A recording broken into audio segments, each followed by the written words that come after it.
So what really makes a great leader? You know, it's a question people have been wrestling with for, well, forever. Today, we're diving into this super old but super relevant idea about influence.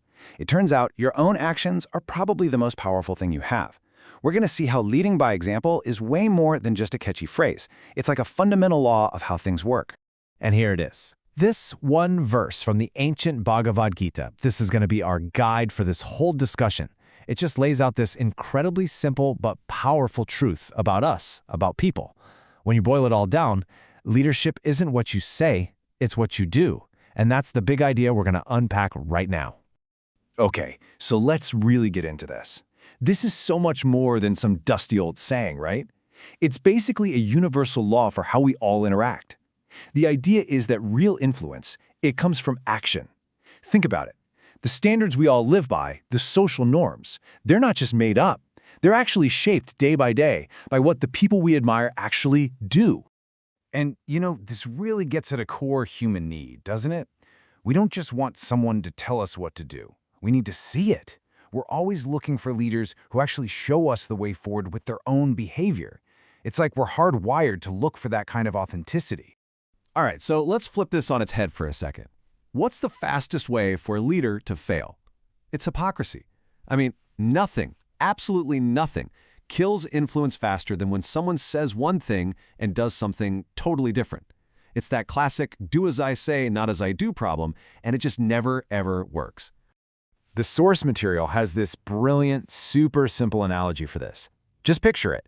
A leader gets up on a stage and tells everyone, "You've got to stop smoking," all while holding a lit cigarette. It's kind of comical, right? The message is just gone. Their actions are screaming so loud that you can't even hear what they're saying. It's the perfect example of how our behavior is the real message. So, okay, if hypocrisy is the poison, what's the antidote? Well, this is where the idea of an ideal teacher comes in. And we're talking about someone who earns the right to lead, not because they have some fancy title, but because they have genuine integrity. They've earned that trust. And there's a specific term for it, which is pretty cool. Ācarati. This isn't just your average teacher. An ācarati is someone whose entire life is the lesson. They live and breathe the principles they talk about. They build their credibility with their actions before they ever open their mouth to teach. And there's actually a blueprint for this. It's a process. Step 1, the leader has to follow the established codes of conduct. The source calls this śreṣṭhas. Step 2, they have to actually practice these things in their own life. It has to be real. And only then, only after those two things are solid, can they start teaching other people. Because at that point, everything they say is backed up by who they are. But look, this idea of an ācarati, it's not just for some wise old sage on a mountaintop. Not at all. The source is really clear that these leadership roles are everywhere, right here in our normal, everyday lives. We're surrounded by these natural leaders, and they have a huge responsibility. I mean, just think about it for a sec. Yeah, of course you've got your CEOs and presidents, but what about parents, teachers, the person who organizes the neighborhood cookout?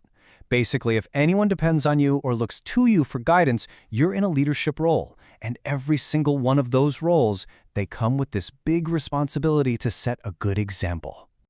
So this really brings it home, doesn't it? It's a question for you, for me, for all of us. Where in your own life are you setting the standard? Maybe it's at home with your family, or at your job, or just with your friends. Where is your little corner of the world where people are watching your example? And that's the whole point, really. Every single thing you do creates a ripple. It's like tossing a stone in a pond. The way you deal with a tough day, how you talk to the cashier at the store, whether you stick to your word, all of it. It sends out waves, and you might not even see how far they go.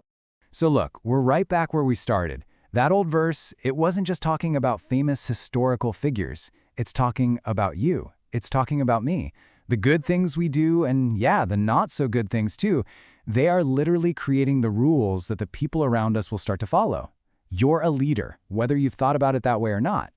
Which leaves us with one last but really important question.